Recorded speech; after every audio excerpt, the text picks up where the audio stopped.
And so it's happened. 31-year-old Mohammed bin Salman has now replaced his cousin Mohammed bin Nayef as the crown prince. He's now the first in line to the throne behind his father, King Salman.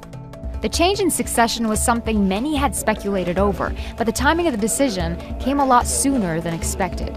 Let's look at how this Saudi Game of Thrones has developed over the past 2 years and what it means for Saudi Arabia and the region. While Mohammed bin Salman's rise to power was fast, with the death of his uncle King Abdullah in 2015, his father Salman, Abdullah's half-brother, became king and changed the line of succession. He broke the rules and skipped a generation of brothers and senior princes, and instead promoted his son, Mohammed bin Salman, to a position of power as deputy crown prince, and had him serving under his 57-year-old cousin Mohammed bin Nayef, the crown prince. The two Mohammeds shared the country's power. Bin Nayef controlled the Ministry of Interior, the intelligence services, anti-terrorism apparatus, as well as the religious clerics and judges, while bin Salman controlled the ministries of defense, oil, and the economy. A power struggle ensued, and Mohammed bin Salman always had the upper hand. Clearly, when Mohammed bin Salman was plucked by his father to be the deputy crown prince, it was anticipated. Essentially, what's happening now may come as some surprise.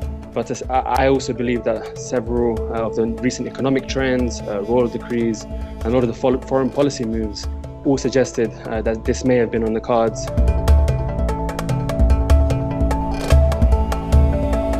In an interview with Al Arabiya, Mohammed bin Salman called his first 2 years in office the quick fix years. He made sweeping moves, expanding his powers and undermining the influence of his older cousin bin Nayef.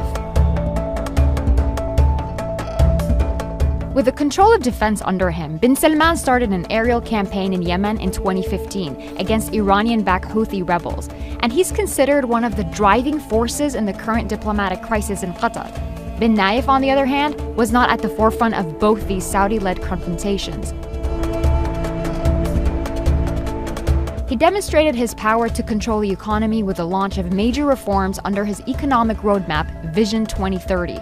Bin Salman steered the kingdom away from its reliance on oil, instead diversifying towards privatization, finance, infrastructure, health, education, and tourism.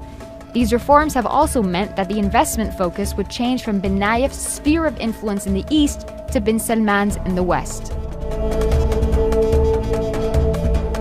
Bin Salman has stepped on bin Nayef's religious portfolio. A good example of this is the stripping of the Hay'a's powers, the religious police. He's relaxed female guardianship laws, and he's tried to bring entertainment into the kingdom through cinemas and theaters. It does seem that Saudi is experiencing this winds of change towards a more liberal and open future, absolutely. Bin Salman further undermined the power of his cousin by overseeing criminal investigations, setting up parallel intelligence and public prosecution committees. As far as rubbing shoulders with other world leaders, bin Salman has made several visits to Washington, the most recent being in March 2017, in which bin Nayef wasn't even present. Meeting with Trump, Putin, Xi Jinping, he's raising his international profile and attracting wide media attention.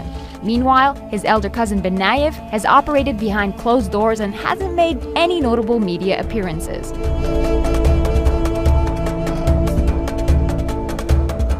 For Saudi Arabia, bin Salman's consolidation of power could give hope for a transformation of the kingdom. His reforms and alliances may leave way for a more progressive, modernized, and economically diverse kingdom. But his foreign policy initiatives as the Minister of Defense paints a different reality for some of Saudi Arabia's neighbors. Bin Salman has expressed and practiced a strong anti-Iran policy and has vowed to, and I'm quoting here, take the battle to Iran. His campaign in Yemen against Iranian-backed Houthi rebels is now in its third year and has left behind a large humanitarian cost. And as he is a driving force behind the diplomatic crisis with Qatar pushing for a more aggressive stance against the tiny Gulf nation, the question is, will this ambitious prince that's soon to be king transform the region for better or for worse?